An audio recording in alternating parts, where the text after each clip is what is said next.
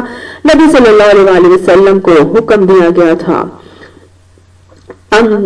تم فانذر، اٹھو اور جہاد کے ڈرانا شروع کرو، لوگوں کو جا کے بتاؤ۔ تو لہٰذا صرف اور صرف اپنے تک اس کے معاملات کو نہیں رکھنا، بلکہ کیا کرنا ہے؟ قوا انفسکم واہلیکم نارا، اپنے آپ کو بھی بچانا ہے، اپنے گھر والوں کو بھی جہنم کی آگ سے بچانا ہے، اور انذر عشیرتک الاقربین کا معاملہ کرنا ہے۔ پہلے اس کو اپنے اوپر، اپنے گھر پر رائج نافذ کرنا ہے، اور پھر اپنے اقربا کو، عزیز و اقارب کو جو ہے قرآن کے احکامات کو سنا کر، بتا کر ان کو اس سے ڈرانے اور سمجھانے کا معاملہ کرنا ہے۔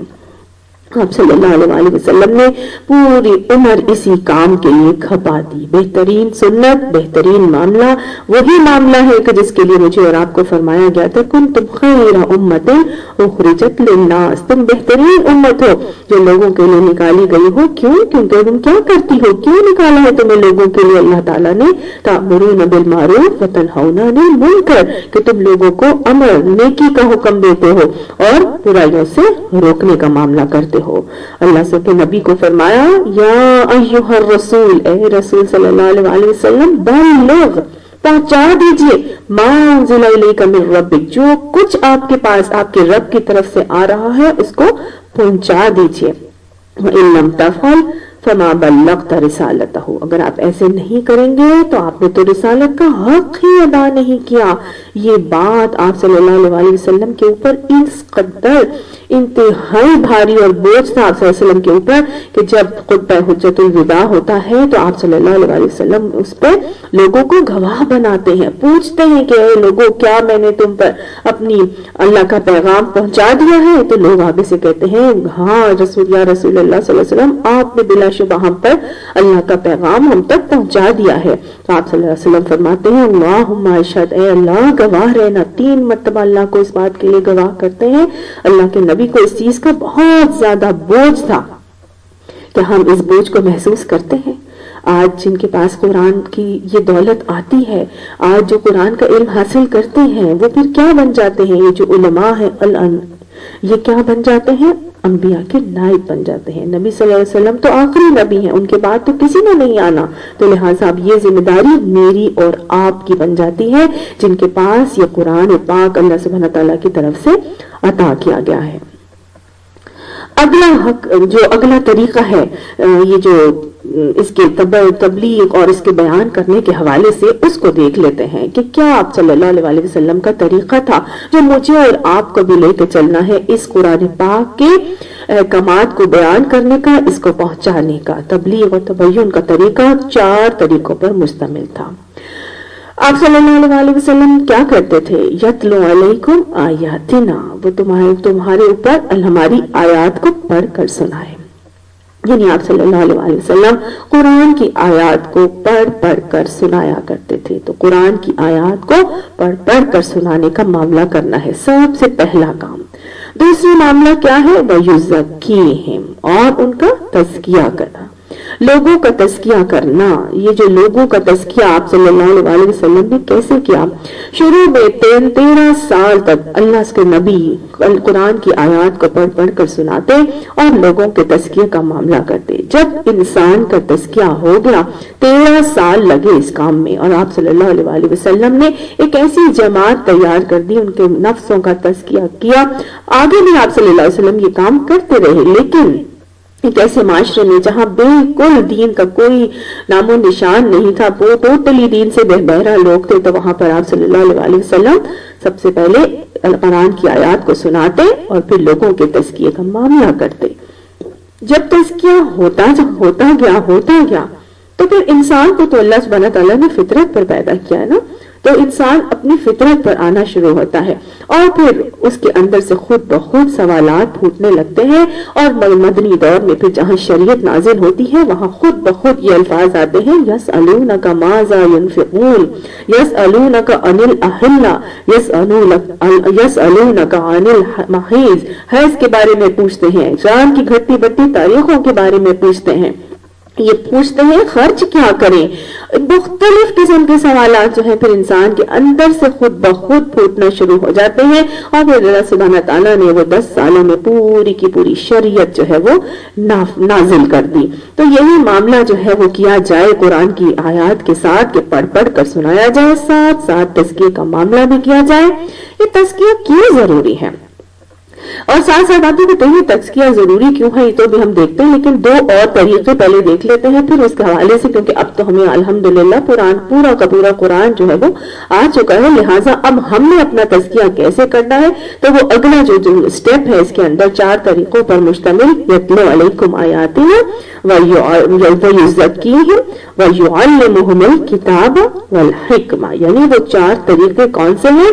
تم آیات اللہ کی پڑھ کر سنانا, پھر اس کے بعد یعلمہم الکتاب, الکتاب کا یعنی قرآن پاک کا علم دینا, والحکمہ, اور ان سے حکمت کی باتیں سکھانا, اور ساتھ ساتھ پھر تزکیے کا معاملہ کرنا. تو یہ قرآن کا علم حاصل کرنا پھر بہت ضروری ہو جاتا ہے جب قرآن کی آیات کی تلاوت ہوگی اور پھر ساتھ ساتھ علم دینے کا معاملہ بھی کیا جائے, علم دینے کا معاملہ کیا جائے اور اس علم سے حکمتیں سکھائی جائیں.